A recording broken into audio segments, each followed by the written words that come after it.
Peter here, aka Peter Freakout Turn, bringing you guys an episode of the Movie Review Show, where the good movies are always reviewed.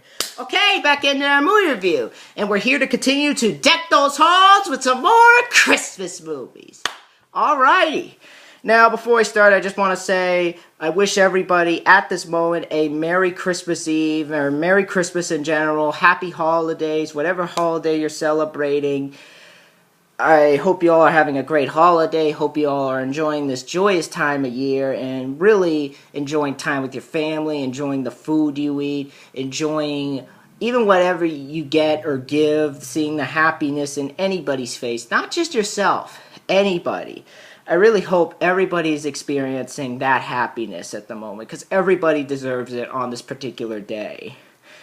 And everybody deserves to have a great Christmas.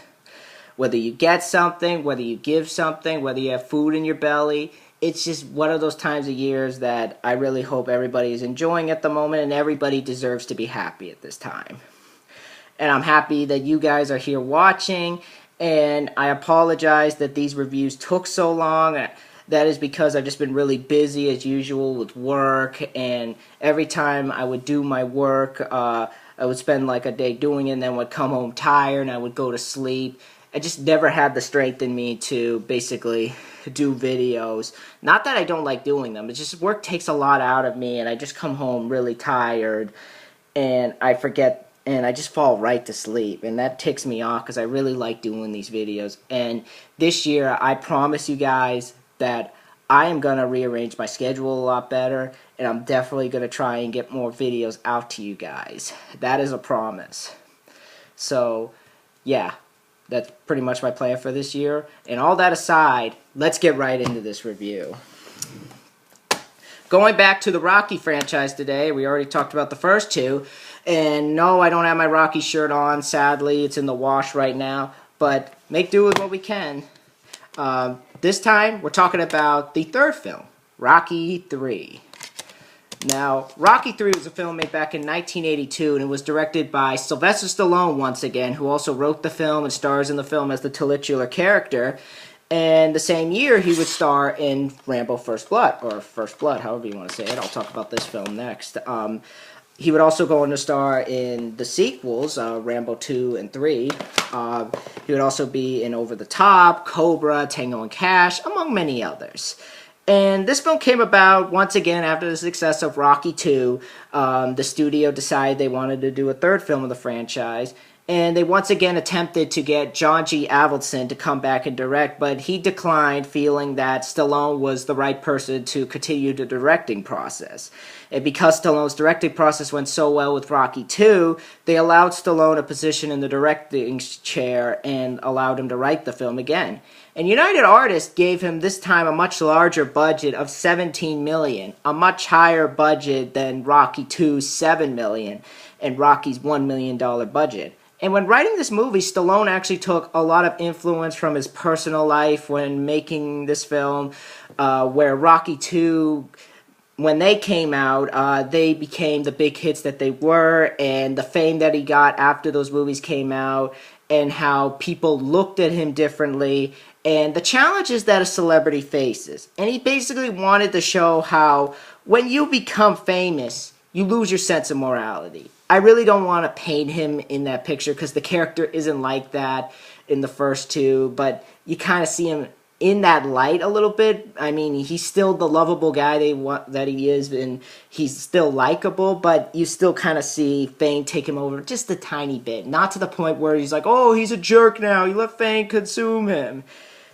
Yeah, I really don't want to say that with this character, because he's still the same lovable guy we know him as, but he's not like, oh, the jerk. Oh, he's not like, what's the word I want to say? He's not like, I really don't know how to put it. It's just tough to say it. But he also wanted to say that fame has its hardships with this film. Whereas Rocky II kind of explored that a little bit. It was really more about him starting up and experiencing those hardships just a little bit for what's to come.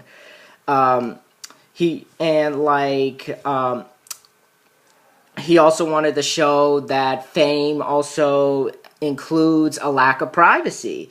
Due to people who read the newspapers or watch the news, they automatically think they know a particular celebrity. So he wanted the film to be shot handheld for the entire time. And also to get prepared for this film, Stallone got his body fat all the way down to a low 2.8%, eating only 7 egg whites and a piece of toast a day, and doing particular training methods and taking naps. And the film, once again, was shot mostly in Philadelphia and LA, and also at times shooting had to be put on hold because at the time Stallone was shooting First Blood around the same time, so they had to basically put it on hold from time to time. And during production, as you guys know, A. Thomas Schoenberg helped design a 1,500-pound, 9-foot-tall statue of Stallone's likeness as the character of Rocky to be used in the film. After the film was finished, Stallone tried to donate it to a museum, but they didn't want it because they felt it was nothing more than just a movie prop. So they got into this huge debate until they finally put their foot down and they decide, you know what, we're going to put it in storage after Rocky V. I don't know if they had a change of heart or something, or felt or saw the impact that the Rocky movies had and people wanted to see it, so they put it back up. And at this moment, it currently resides at the top of those stairs. And so shooting lasted until the summer of 1981 and was originally intended to be the final Rocky movie. And it had a summer release of 1982, and with a budget of $17 million, it opened to #1 at the box office with $16 million in its opening weekend, and it ended its run with $125 million returned, outgrossing Rocky II in the first one. And it's the second highest grossing film in the Rocky franchise, behind the next installment, Rocky IV, which I'll talk about in the future. It's the fourth highest grossing film of 1982, behind An Officer and a Gentleman, Tootsie, and E.T. the Extraterrestrial. So it was a good year for Stallone, because this year he had 2 movies that made it into the highest grossing films of 1982. This and this movie. And as I mentioned in my last review, I was surprised that Rocky II had its haters. And at the time, I honestly thought that this is where the series was starting to get its hate. But no, this actually got positive reviews from critics. On Siskel and Ebert, they gave the film 2 thumbs up, and on Rotten Tomatoes, it has a 65%. While lower than Rocky II, it still has good reviews. On IMDb, it has a 6.8 out of 10.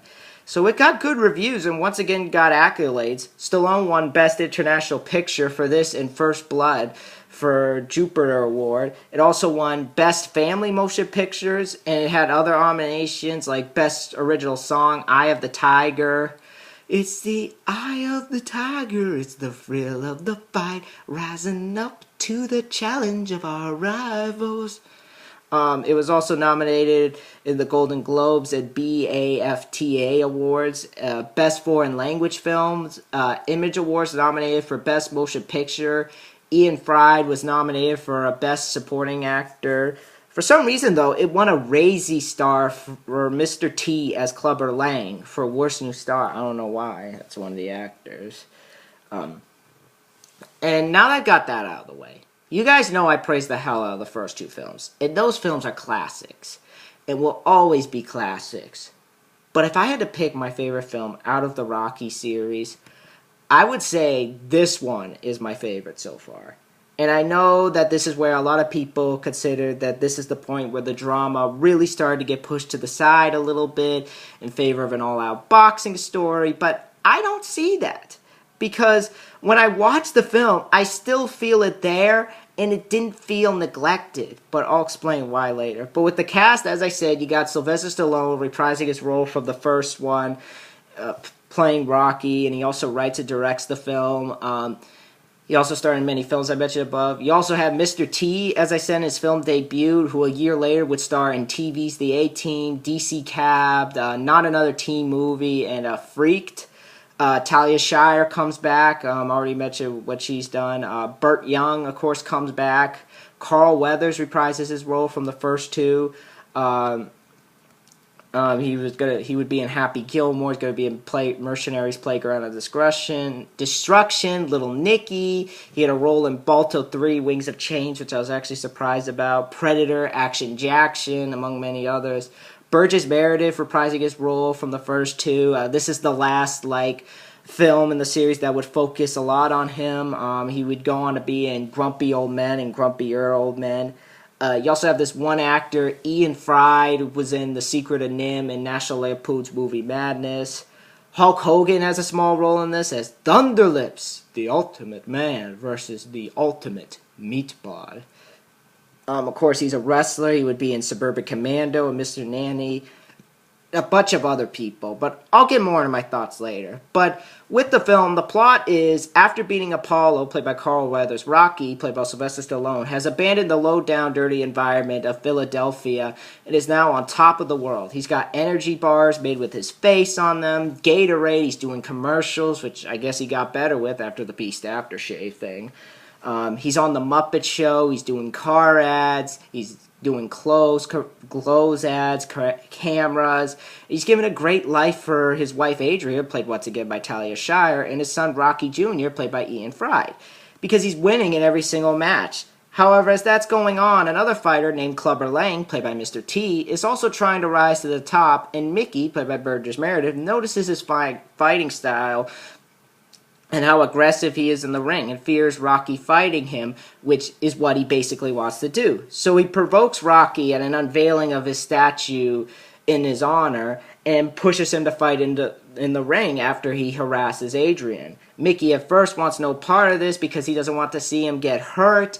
It reveals that the reason he's been winning a lot is because Mickey handpicked the fighters, so he didn't want him to go up against the ones that would really kill him. After some convincing, though, he agrees to train him one last time, and the fight comes, but before it begins, Clubber instigates a fight backstage, and Mickey, who tries to intervene, gets pushed to the side where he finds himself on deathbed and forces Rocky to go out and finish the fight, where he ends up getting his ass handed to him, and Mickey ends up dying, which finds Rocky depressed and angry with himself, until Apollo, who saw the fight from afar, shows up on his doorstep and tells Rocky that he's going to train him to get him back to the top so he can have a rematch with Clubber. But in order to do that, he has to experience new forms of training and for the first time face the fear of losing again. Will Rocky get over his fear and get into the ring to shut Clubber's big mouth, or will he get beat to a pulp again, this time much harder than the last? Now, as I said earlier, Rocky 3 is my favorite of the series, and it honestly surprises me that this film does have its fans, because I remember when I was little, I used to tape the movies on TV, and when I got to Rocky 3, my dad wanted to tape something else, and I had to take the tape out and exchange it with his tape that he wanted to do. And he was like, Rocky 3 isn't as good as the first two, you're wasting your time. So I took his word for it and put his tape so he could record the thing. But years later, after watching it, I admit, I think this is my favorite. And I know Stallone admits that he feels like after Rocky 2, he ran out of ideas for this one. I disagree. I felt there was a lot more brought to the table with this movie, and it wasn't just a rehash of the first two. Starting off with the story itself, I love the story in this film. And I'll be honest, I think this is the best written story of the Rocky franchise. And I say that because where the first two really set up the characters, the world that Rocky is in, developing to the changes in his own life, becoming more in the spotlight, the hardships of becoming famous and how people expect a lot out of you when you are famous. Of course, throughout those two films, you see his central objective is to get prepared for the fight. But it was also his journey to get to that fight. Here, he's at the top of the ladder and has to overcome the hardships of being a celebrity that were established in the second one. And you see him happy. You see him where we wanted to see him from the beginning. And after what he went through in the first two, but those bumps in the road of being a celebrity are brought into light again when you see this guy come into the picture who you discover is even more of a villain than Apollo was in the first two. Because yes, I mentioned in my review for the second one that you did see Apollo coming out of his shell a little bit more, but I still felt like he had a sense of controlling himself. and it was more directed at Rocky than his family. This guy, though, has no limits and sexually harasses Adrian, even pushes Mickey. And honestly, it really makes him my favorite villain that Rocky has fought in these movies because you hate this guy. You hate him with a passion. I mean, I wouldn't say he caused Mickey's death, but he's the one who pushed it to happen. So, yeah, but the story, I love that aspect in the story. And I also really like how in the story, how it really makes you like Mickey more with the aspect I talked about earlier with him handpicking the fights and Rocky doesn't want to retire knowing this. You can understand why Rocky doesn't want to quit, but at the same time, it makes you like Mickey more because it shows that he was always there for Rocky. And he was more than just the shouting coach you saw him as in the previous film. And it makes their goodbye a lot more impactful. And I like the fact that during that particular scene, when you see him dying, he tells Mickey he won the fight because he wants him to die peacefully. And it makes that scene all the more heartfelt. Another aspect of the story that I love is that you see Apollo making amends with Rocky and is willing to put their differences to the side and help him in exchange for a favor. And I think their chemistry was explored really, really well. And I like the fact that Rocky is willing to go along with Apollo and help him take down Clubber. And he doesn't hold any resentment or mention any of what happened. It really makes their chemistry the more likable.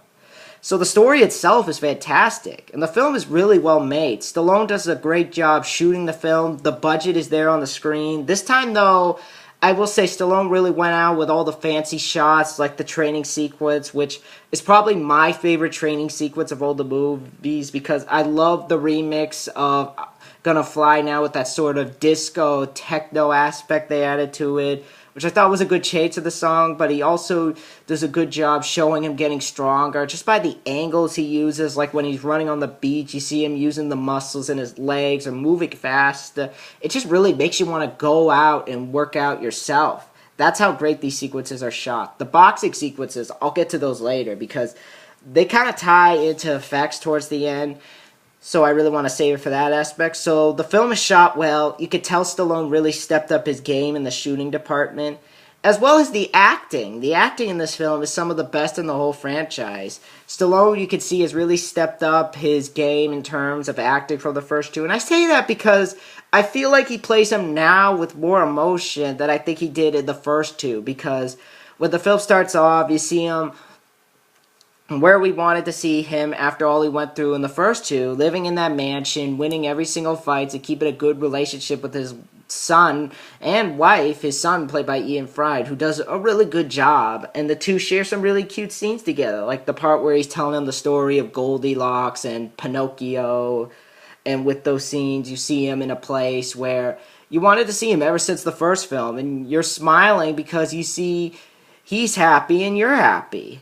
But when this whole ordeal with Clubber starts up and he discovers what Mickey has been doing behind his back, you understand why he's mad. You get the reason why. He wants to show that he can't stand on his own two legs and fight even the toughest opponents and not be handpicked for his safety.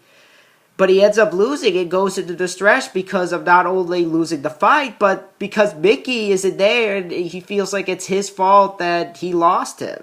And when Apollo comes in and agrees to trade him, you can tell he's at the bottom and feels like he isn't putting forth his best efforts. And it comes down to a scene that him and Adrian share on the beach where he reveals that he's afraid of fighting, and not only for himself, but also for the sake of his wife and child. And Stallone's acting in that scene really conveys the fear that Rocky is having. And I just love the loudness of his voice and the choice of words towards Adrian. And you can really hear the fear in him. And it's something we don't see from him too much. Granted, I did say in the original how he was worried, but it felt like those particular scenes felt like he was keeping cool, and it wasn't a public outburst like this movie. And it just shows how fearful he is of this fight. I feel that this film is Stallone's best in terms of acting from this series because he's given more range and emotion than I think he did in the other movies. Like I mentioned earlier with him and Mickey, him and Burgess Meredith played it so well together. and their final moments on screen are done perfectly. That is unless you count Rocky 5, which I'll tackle another time. I don't have that film. I might get it in the future. But Stallone does a great job getting back into the character. I feel here his range of emotion and acting has extended beyond the first two.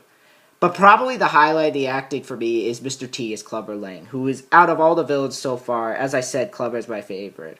Why? Because he pulls no punches. I don't want to rinse and repeat. But he wants to show he's the bigger man, and just the fact that throughout the story you see him yelling at people, being more of a trash talker than Apollo was, and heck, as I mentioned earlier, pushes Mickey. And I feel like he has a great presence as the bad guy, and you fear him much more than you feared Apollo. And whereas Apollo just felt like an annoying attention seeker, or Clubber is, I hate to say it, a dick. But Mr. T gives him a great presence, and I love some of the lines that he has, like where he makes fun of Apollo and he tries to shake his hand, or the part where he's on TV and they reveal they want to rematch, and he says, "I reject the challenge because Balboa is no challenge, but I'll be more than happy to beat up on him some more." That was great. Mr. T is a great villain. He's a scary dude at the time. Like, he's crazy. And it's because of those reasons I just mentioned that he really makes my favorite villain in the franchise. Mr. T has great presence, all the stuff that he says, "Shut up, fool! Shut up, old man!" or something like that. Yeah, but Mr. T did a great job. He was creepy, he was intimidating. Well, I would say creepy. He was intimidating, he was a force not to be reckoned with. That's the way to describe Mr. T's character in this. But yeah, but the biggest surprise for this movie to me was Apollo Creed, played by Carl Weathers, where, as I said earlier, Apollo is becoming a good guy, and I was surprised watching that in this film. It was really nice to see Stallone take the character in a direction we never expected to see him go. And I like how they handled his character, and it's nice to see him in this light. And also, Carl Weathers does a great job getting back into the part. In fact, he says Rocky 3 is his favorite because the character is the most developed and really is the most likable. And I agree with him. And I like that he's able to take the character into a place we never saw him before. And he did it well. And the two share some great chemistry together. And really, like, even at the end, he gives him his shorts that he wore in the first fight and really is like, wash them later. And at the end, you see the fight between the two, the more playful fight, and you see the two getting along. You feel like they're friends now. So I like that. I really like that. Talia Shire also improved her character, not only becoming more beautiful than she was in the previous two, but also having a change in personality, becoming more stronger, like she's able to motivate Rocky to actually find faith in himself in that scene on the beach. Even Rocky's surprised with how much she's changed. And I like that it shows that she's not only getting prettier, but also getting stronger, which is what we want to see from this character, and Talia Shire demonstrates the strength she has now gained perfectly. So Talia Shire does a great job in this film, really gets back into the character well also. Burt Young also comes back as Paulie, and he does a good job. And the film, I think, utilizes him a lot better than Rocky 2. Same thing with Talia Shire, like the opening scene with Thunder Lips, where he just grabs the chair and hits the guy over the head with it. I swear, I always laugh my ass off whenever I see that. And I like how he goes to LA with Rocky, and you see him being a racist with some of the people because he feels out of his element. At one point screaming because he can't sleep. I just feel like the movie utilizes those two better than they did. So the acting is at top game, and I feel this is the best of the whole franchise so far. And this movie probably has my favorite fight of the whole series, because Clubber is a brutal opponent. Him and Rocky go at it hard, throwing front punches at each other and just throwing hard, painful hits at each other. And at one point he uses a rope-a-dope technique on it because Clubber is so easily used to knocking his opponents out, and he keeps taunting him. And he's getting more and more mad. It's just an awesome scene and utilizes some of the best moves in this franchise. and it's my favorite fight so far. So yeah, this is a fantastic sequel, and definitely my favorite of the whole franchise. If I did have one problem, in terms of cons, that would be in the training sequence when Rocky is losing his concentration a little bit. I did feel that was a bit out of character. I mean, I mentioned earlier how, like, that was part of the story that Stallone wanted to do with the fame, like, losing your fame and like, letting fame consume you, and he wasn't taking it seriously. Granted, it's subtle, and it's an innocent sort of attitude. It just feels still out of left field, though. And I guess because to me, I didn't like it because I want to view Rocky in the light that I have. Because I want to view, as I was saying, I want to view Rocky in the light that I know him as in the first two. Like the nice guy that wouldn't let training consume him. Granted, he was worried about it in the second one. But that was more of like a reasonable reason to be worried. Here, though, it just feels like it's out of left field, and it just feels like it doesn't connect to the character, and I really don't feel like it should have been done with Rocky. And granted, it's just one scene, and it does pay off, and he does regret being that way, but it just felt wrong to do it with Rocky, because this is a character that we enjoy, and we see him take the fights in the first two or the training in the first two so seriously. I don't know why they had to do it like that here.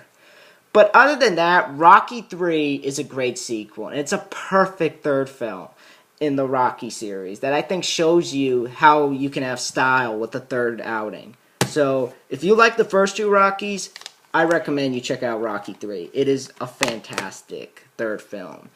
And it, once again, much like the first two, gets a 10 out of 10. And it deserves it. It therefore gets my seal of approval. Definitely one you ought to check out if you are a fan of the first two Rockies, or if you are gonna watch this one, watch the first two first. Either way, you gotta see this movie. It is a great sequel. So yeah, that's all I gotta say. That is my review on Rocky 3. And next time I'm gonna do a review on First Blood, another Stallone film. I'll get to that in a little bit. I'll tell you guys what I think of it. But yeah, also have, as I said, Trading Places, among many others. Be on the lookout for those. Try to get them out to you guys. But anyway, I'll see you guys later. Let me know in the comments below what you guys think of Rocky 3. What is your favorite film in the Rocky series so far? Tell me in the comments below. Be sure to rate, comment, and subscribe. And I'll see you guys in a little bit. Bye.